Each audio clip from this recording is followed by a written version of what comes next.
ఓం శ్రీ మహాగణాధిపతయే నమః. సప్తమ స్థానంలో రాహు ఉంటే ఏమవుతుంది? సప్తమం అనేటువంటిది వైవాహిక జీవితానికి సంబంధించినటువంటి భాగం. 12 భాగాలలో ఒకటి సప్తమం. అది వివాహానికి సంబంధించినటువంటిది అన్నమాట. ఈ సప్తమంలో కనుక రాహు ఉండడం అనేటువంటిది ఒక విధంగా మంచిది కాదు. అటువంటి వాళ్ళకి ఈ సప్తమ స్థానంలో రాహు ఉన్నటువంటి వాళ్ళందరికీ కూడా ఇంచుమించుగా రాహు మహాదశలో కానీ, రాహు యొక్క అంతర్దశలో కానీ కొద్దిగా సమస్యలు రావడానికి అవకాశం ఉంటుంది. వీళ్ళ యొక్క దాంపత్య జీవితం ఎలా ఉంటుందంటే తృప్తికరంగా ఉండదు. ఎందుకంటే వాళ్ళు విడిపోవచ్చు, గొడవలు పెట్టుకోవచ్చు, ఇంట్లో ఉన్నప్పటికీ కూడా ఒకరికి ఒకరు సంబంధం లేకుండా ఉండవచ్చు. లేకపోతే ఎక్కడో విదేశాల్లో ఒకరు, స్వదేశంలో ఒకరు ఉండడానికి కూడా అవకాశాలు ఉంటాయన్నమాట. ఏదో అప్పుడప్పుడు వస్తూ ఉంటారు, పాపం కలుసుకుంటూ ఉంటారు, వెళ్ళిపోతూ ఉంటారు. అయితే ఈ రాహు కనుక ఇతర నైసర్గిక పాపులతో కూడా కలిసి ఉన్నట్లయితే, అంటే రాహు ఒక్కడే కాకుండా ఇంకొక పాపగ్రహం కూడా ఏదైనా సప్తమంలో రాహుతో కలిసి ఉందనుకోండి, 90% రెండవ పెళ్ళి అవ్వడానికి అవకాశాలు కనబడతాయి. 90%.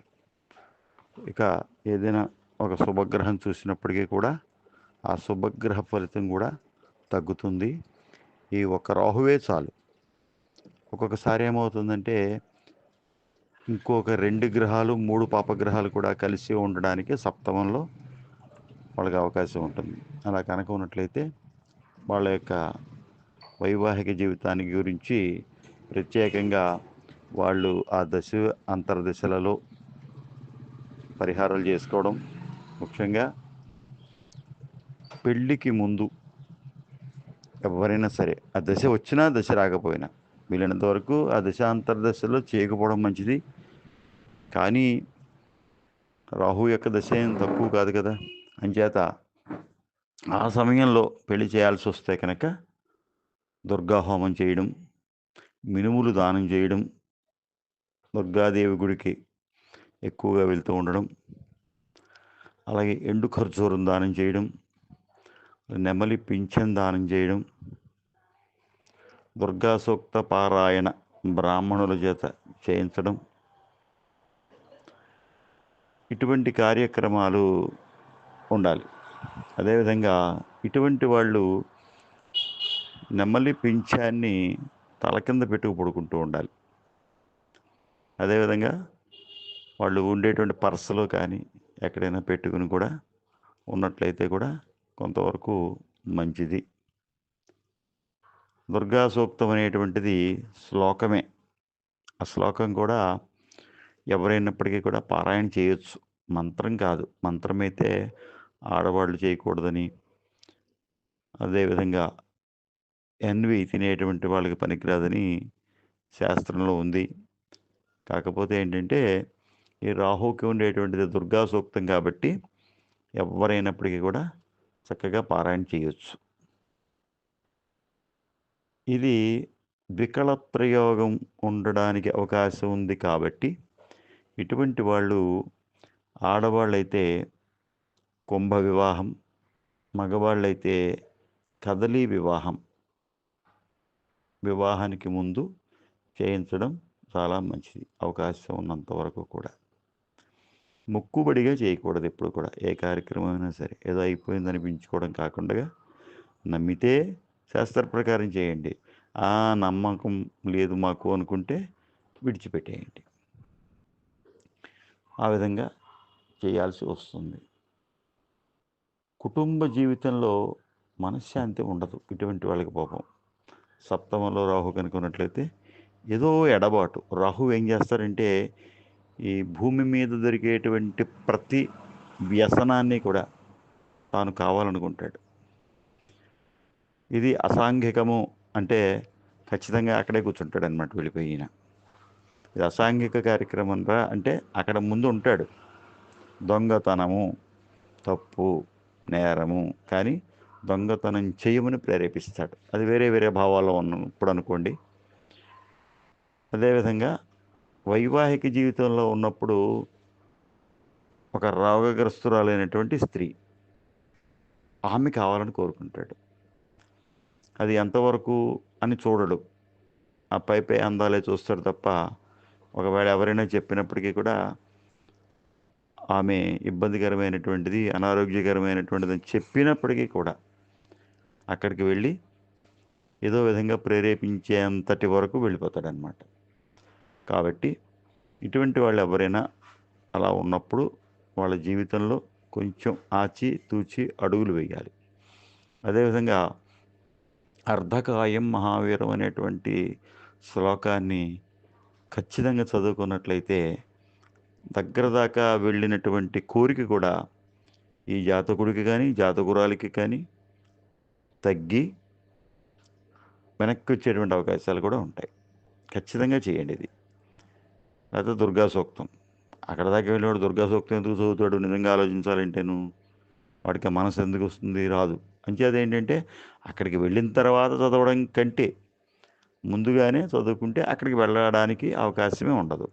ఒకవేళ వెళ్ళడం కానీ, లేకపోతే ఆ చుట్టుపక్కల ఉన్నటువంటి వ్యక్తులందరూ కూడా వీడిని పట్టుకునేదిన అనడం కానీ, ఏదో ఒక రకంగా ఇరుక్కుపోవడం కానీ, లేకపోతే ఆవిడే ట్రాప్ చేసి ఏదో గదిలో పెట్టో లేకపోతే నలుగురిలో పెట్టో పిలిచి గొడవ పెడతాను నేను, నువ్వు నాకు ఇంత అమౌంట్ ఇయ్యి అని చెప్పి చేయడానికి కూడా అవకాశాలు ఉంటాయి ఈ జాతకుడికి. అటువంటప్పుడు మనస్థిమితం కోల్పోతాడు, చాలా కంట్రోల్ తప్పిపోతాడనమాట. అప్పుడు అటువంటి జాతకుడు ఎవడైనా సరే ఈ అర్ధకాయం మహావీరం ఏమి లేదు, శుభ్రంగా కూర్చోవడం, వాళ్ళు ఏం చేస్తున్నా సరే వదిలే, నీకేం చేయరు. అర్ధకాయం మహావీరం అనేటువంటి శ్లోకం కానీ దుర్గా సూక్తం కానీ ఎంత చేయగలిగితే అంత, ఏ పరిస్థితిలో ఉన్నప్పటికీ కూడా అవకాశం ఉంటే కొంచెం కాళ్ళు చేతులు కడుక్కోండి, లేకపోతే ఏది పరిస్థితి లేకపోయినా సరే ఒక చెంచాడు నీళ్లు దొరికిన తల మీద జలుగుని పవిత్రోవా అని అనుకోవచ్చు.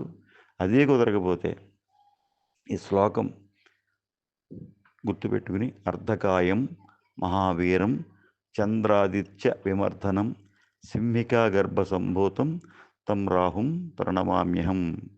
ఖచ్చితంగా అటువంటి సమయంలో, అటువంటి ఆపదలలో, అంటే దొంగతనం చేస్తే కూడా, దొంగతనం చేయాలని ప్రేరేపించబడినప్పటికీ కూడా ఆ బుద్ధి అలా ప్రేరేపిస్తుంది అనమాట.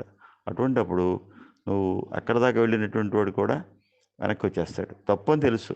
కొంతమంది ఉంటారు పెద్దవాళ్ళే, అఫీషియల్గా ఉంటారు కూడా కొంతమంది, లేకపోతే చక్కటి బ్రతికినటువంటి వాళ్ళే, పెద్ద కుటుంబంలో పుట్టినవాడే, ఒకసారి అనుకోకుండా దొంగతనం చేయాల్సి రావడం కానీ, దొంగతనంలో ఇతన్ని ఇరికించడం కానీ జరగచ్చు.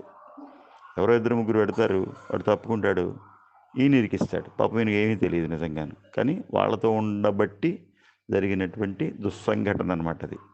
అటువంటి వ్యక్తులు కూడా ఈ అర్ధకాయం మహావీరం అనేటువంటి శ్లోకాన్ని, అసాంఘిక కార్యక్రమాలకి గొప్ప గురువు ఎవరంటే రాహు అనమాట. దొంగతనాలు, వ్యభిచారాలు, రెండో పెళ్ళి, మందు కొట్టడం, ఇటువంటివన్నీ కూడా, జోదం, ఇటువంటి అన్నీ కూడా కారకుడు, ప్రేరేపిస్తాడు. అతను ఎంత మంచివాడైనా, ఎంత సద్గుణుడైనా, గొప్పవాడు, విద్య బోధించేటువంటి వాడు, దేవతా కార్యక్రమాలు చేసేటువంటి వాడు, దైవత్వంలో ఎప్పుడూ ఉండేటువంటి వాడు, అటువంటి వాడికి కూడా జాతకంలో రాహు కనుక బాగా లేని సమయంలో పిచ్చి పిచ్చి కోరికలు పుడతాయన్నమాట. కళ్ళు తాగడం, సారా తాగడం, ఇటువంటివన్నీ కూడా. అవతల ఏమనుకుంటారు కుటుంబంలో అనేటువంటిది కూడా ఉండదు. అయితే ఆ జాతకంలో అతడు ఏ పరిస్థితిలో ఉన్నాడు, ఎన్ని డిగ్రీల్లో ఉన్నాడు అనేటువంటి విషయాన్ని కూడా మనం పరిశీలించినప్పుడు మాత్రమే ఇది పూర్తిగా మనం చెప్పగలం. అంటే అతను ఎంతవరకు ప్రేరేపింపబడ్డాడు, అతను ఆ రాహుకి ఎంత లొంగిపోయాడు అనేటువంటి విషయాన్ని మనం కూలంకషంగా చెప్పచ్చు. చాలామంది ఏం చేస్తారంటే జాతకం వ్రాయించుకుంటారు, వ్రాయించుకున్న తర్వాత వెళ్ళిపోతారు, దాని గురించి పట్టించుకోరు, ఓ పక్కన పడేస్తారు. కానీ ఎవరైనా సరే పృచ్ఛకుడు కానీ దైవజ్ఞుడు కానీ ఆ సమయంలో అతనికి ఏ దశ ఏ అంతర్దశ జరుగుతోంది అనేటువంటి విషయాన్ని కనుక ఆలోచించినట్లయితే దశానాథుడిని రాశిచక్రంలోనూ అంతర్దశానాథుడిని అంశచక్రంలోనూ నవాంశ చక్రంలోనూ పరిశీలించి ఆ కారకత్వాలు ఏంటి, వాళ్ళు ఉన్నటువంటి పరిస్థితి ఏంటి కనుక చెప్పినట్లయితే, తెలుసుకున్నట్లయితే ఖచ్చితమైనటువంటి రిజల్ట్ వస్తుంది. పరిహారం కూడా చేసినట్లయితే ఖచ్చితంగా ఆ వ్యవస్థలోంచి, ఆ సమయంలోంచి, ఆ దుస్సంఘటన నుంచి బయటపడడానికి ఖచ్చితంగా అవకాశం ఉంది. అదేవిధంగా సప్తమంలో కనుక రాహు కనుక ఉన్నటువంటి వ్యక్తులకి స్త్రీల వలన విశేషమైనటువంటి ధన వ్యయం. ఆడది ఎవరో తగులుతుంది, అది పట్టరా అంటుంది, ఇది పట్టరా అంటుంది, మంచం కావాలంటుంది, ఇల్లు కావాలంటుంది, మొత్తం అంతా కూడా ఇంట్లోంచి పట్టుకెళ్ళి ఇచ్చేస్తాడనమాట. ధన నష్టం కూడా కలుగుతూ ఉంటుంది. కొన్ని ఇచ్చింది ఏమైనా సార్థకత అవుతుందంటే అది రివర్స్ అవుతుందన్నమాట. అదేవిధంగా ఇతను భార్యతో కూడా విడిపోవడానికి అనేక సంఘటనలు కూడా జరుగుతాయి. అందుకే మీకు ఎప్పుడు చూడండి, రాహు జాతకంలో కానీ గోచారంలో కానీ సమస్యగా ఉన్నటువంటి సమయాలలో పెళ్లి సంబంధాలు దగ్గర దాకా వచ్చి ఆగిపోతూ ఉంటాయి. అంతే, ఇంకా అయిపోతుంది అనుకుంటాడు వీడు, కళ్యాణ మండపం కూడా బుక్ చేసేస్తాడు. అయితే దగ్గర దాకా వచ్చిన తర్వాత ఏదో ఒక రకంగా ఆపు చేయగలిగినటువంటి శక్తి ఒక్క రాహుకే ఉంది. అదేవిధంగా ఇలా అవ్వడం మూలంగా విడిపోతారు. అదే వివాహమైనటువంటి వాళ్ళు ఉన్నారనుకోండి, విడిపోవడానికి అవకాశం ఉంటాయి. లేదా వివాహం ఆలస్యం అయిపోతూ ఉంటుందన్నమాట. ఇప్పుడు చూడండి, మరి చాలామంది మనం చూస్తున్నాం, 40 వచ్చినా కూడా పెళ్ళిళ్ళు అవ్వట్లేదు. పూర్వకాలం 15 సంవత్సరాలకి చేసేవారు. అయితే అది రాంగ్ అనుకోండి. ఇప్పుడు మన చట్ట ప్రకారం పూర్తిగా మనం ఎప్పుడు చేయాలో ఆ చట్ట ప్రకారమే చేయాలి. అదేవిధంగా వివాహం ఆలస్యం అయిపోవడం, 40, 35 వచ్చేస్తున్నాయి. అదేవిధంగా వైధవ్యము కలిగినటువంటి స్త్రీతోటి ఇతనికి సంబంధ బాంధవ్యాలు ఉండడానికి అవకాశం ఉంటుంది. అంటే స్త్రీ వైధవ్యం కలిగిన స్త్రీతో ఉంటాడు అని కాదు అక్కడ. ఒక్కొక్కసారి ఏమవుతుందంటే అతని జాతకంలో సప్తమంలో రాహు ఉన్నాడు అనుకోండి, ఆ వైవాహిక జీవితంలో ఒక విధవా స్త్రీ పాత్ర ఉంటుందన్నమాట. ఆవిడ అత్తగారు కావచ్చు, లేకపోతే ఇంటి పక్క ఆవిడ కావచ్చు, ఇంకొకటి ఆవిడ కావచ్చు, ఆఫీసులో పనిచేసే ఆవిడ కావచ్చు. వీళ్ళిద్దరిని విడగొట్టడానికి ప్రయత్నం చేస్తూ ఉంటుంది ఆవిడ. దానివల్ల ఆవిడకి లాభం ఏంటి, నష్టం ఏంటి అనేది పక్కన పెట్టాలి ఏదో ఒక రకంగా. మరి ఎందుకు మీరు అటువంటిప్పుడు ఆవిడతో మాట్లాడుతున్నారు? వెళ్ళిపోమనండి పుట్టింటికి. ఏంటి అలా ప్రవర్తించడం ఏంటి ఆవిడ? మీకేం చేత కదా? ఇలాగా రెచ్చగొట్టి వాళ్ళిద్దరినీ కూడా విడగొట్టడానికి అవకాశం ఉంటుంది. ముఖ్యంగా ఒక వైధవ్యం కలిగినటువంటి స్త్రీ, ఆవిడ పాత్ర ఉంటుందన్నమాట, డైరెక్ట్లీ ఆర్ ఇండైరెక్ట్లీ. కాబట్టి జాగ్రత్తగా చూసుకోవాలి. అదే కనుక రాహు బాగా బలంగా ఉన్నాడు అనుకోండి, మన్ని ఈ విధమైనటువంటి ఇబ్బందులు పెట్టడానికి సప్తమంలో ఉంటే ఉంటుందన్నమాట. కొన్ని సందర్భాలలో రవితో కలిస్తే కనుక, రాహువు రవితో కలిసి సప్తమంలో ఉండి ఇతర పాపగ్రహాల దృష్టి కూడా ఉన్నప్పుడు భార్య చనిపోవడానికి కూడా అవకాశాలు ఉంటాయి. ఎందుకంటే భార్య చనిపోతేనే కదా మరి రెండో వివాహం చేసుకోవడం జనరల్గా. అటువంటి వాళ్ళు ఎప్పుడూ కూడా ఈ రాహుకి చక్కటి పరిహారాలు ఉన్నాయి చేసుకోవడానికి. ప్రతి గ్రహానికి కూడా కనీసం 108 పరిహారాలు ఉంటాయి. ఆ 108 పరిహారాలలో కొన్ని డబ్బుతో ఖర్చు అయ్యేవి, కొన్ని ధనపరంగా, కొన్ని ధనం ఖర్చు అవ్వక్కర్లేకుండానే చేసుకోవచ్చు. వాటిని తెలుసుకుని మనం కనుక చేసుకున్నట్లయితే చాలా వరకు మనం ఈ సప్తమ రాహు గ్రహ దోషం నుంచి, ఆలస్య వివాహం నుంచి, భార్యాభర్తలిద్దరూ దూరంగా ఉండడం విషయం గురించి పరిహారాలు చేసుకోవచ్చు. అది ఖచ్చితంగా నిరూపణ అవుతుంది.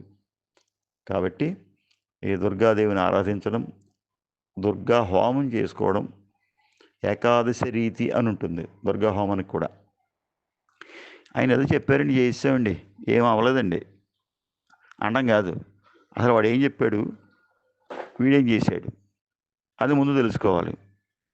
ఏవో చాలా చెప్పాడండి ఆయన, 50,000 అయిందిలేండి, ఎందుకు కూర్చోపెట్టావు అంటే చేసామండి అంతే, అయిపోయింది, ఏమైంది, ఏం అవ్వలేదండి అంటే ఆ ధనం అలా పోయింది అంతే. నీకు ఏదైనా ఒక పని చేస్తుంటే చిత్తశుద్ధి లేకపోతే చిత్తశుద్ధి లేని శివపూజలేలరా అంటాడు. అలా కాకుండా నువ్వేదో చేసేసి ఏదో అయిపోయిందని అన్నందేమో శాస్త్రం మీద పెట్టేయడం కాదు. నువ్వేం చేయాలనుకుంటున్నావు, ఎవరినో ఒకటి నమ్ము, ఒక గురువుని నమ్ము, నీకు తెలిస్తే నువ్వు కూడా చేయి. అందుకే చూడండి, ఎప్పుడైనా సరే జపం చేసుకోమన్నారనుకోండి, నక్షత్రానికి కానీ ఒక గ్రహానికి కానీ, ఇందులో గ్రహ జపాలు మంత్రాలు వచ్చినటువంటి పురోహితులు ఉంటారు, సిద్ధాంతులు ఉంటారు, వేద పండితులు కూడా ఉంటారు. వాళ్ళు ఇంకొకటి దగ్గరికి వెళ్ళి చేయించుకోవాల్సినటువంటి అవసరం లేదు. ఎందుకంటే ఆయనే చేయగలడు కాబట్టి, ఆయనే ఎదరవాళ్ళకి చేస్తాడు కాబట్టి ఇంకొకటి చేయించుకోడు కదా. అలా చేయించుకున్నప్పుడు కూడా ఆయనకి జపం చేసుకున్నప్పటికీ కూడా ఖచ్చితంగా ఏదైనా ఒక బ్రాహ్మణుడి దగ్గరికి వెళ్ళి, అయ్యా నేను నక్షత్ర జపం చేసుకున్నా, అదే నవగ్రహ జపాలు చేసుకున్నా కాబట్టి ఈ దక్షిణ మీరు స్వీకరించండి అని చెప్పేసి ఏదో ఒక సద్బ్రాహ్మణుడికి వెళ్ళి ఆయనకి చక్కగా దక్షిణ భోజనం పెట్టాలి, లేదా కనీసం స్వయం పాకం ఇవ్వాలి. అది లేకపోతే శివాలయంలో వెయ్యాలి ఆ ద్రవ్యాన్ని, కృష్ణాలయానికి కాదు, శివాలయంలో వెయ్యాలి. అలా వేసినట్లయితే పైన 21 రూపాయలు వచ్చేలాగా, నువ్వు 100 వేయదలుచుకున్నావు అనుకో 121, 200 వేయదలుచుకున్నావు అనుకో 221, 1000 రూపాయలు వేయదలుచుకున్నావు అనుకో 1021, లేదు లిమిటెడ్గానే వేసుకుంటానండి నేను, పరిస్థితి అంటే 21. ఇది మాత్రం ఖచ్చితంగా చేసిన నాడు మాత్రమే ఏదైనా ఒక గ్రహ దోషాలు బాధలు తొలగుతాయి. కాబట్టి రాహు గురించి ఈ విధంగా చెప్పడం జరిగింది. ఏ స్థానంలో ఉంటే అక్కడ ప్రభావం ఉంటుంది. ముఖ్యంగా సప్తమంలో ఉన్నప్పుడు మాత్రం ఎక్కువ ప్రభావం వైవాహిక జీవితం మీద కనబడుతుందన్నమాట. గ్రహం దోషంలో ఉండగా మనం పుట్టడం మనకేం సంబంధం లేదండి, మనకు తెలియదు కూడా. గత జన్మలో నువ్వు ఇలా చేసుంటే బాగుండురా అంటే ప్రయోజనం ఏంటి? నేను వచ్చుంటే ఇచ్చేవాడిరా, 1,00,000 రూపాయలు, పెద్ద 1,00,000కి మొహమాట పడిపోతున్నావు ఏంటి, ఇప్పుడు వచ్చావు నా దగ్గర 10 రూపాయలు కూడా లేవంటాడు. ఒక్కొక్కడు పెద్ద తెలివైన మహామేధావులు అనమాట వీళ్ళు.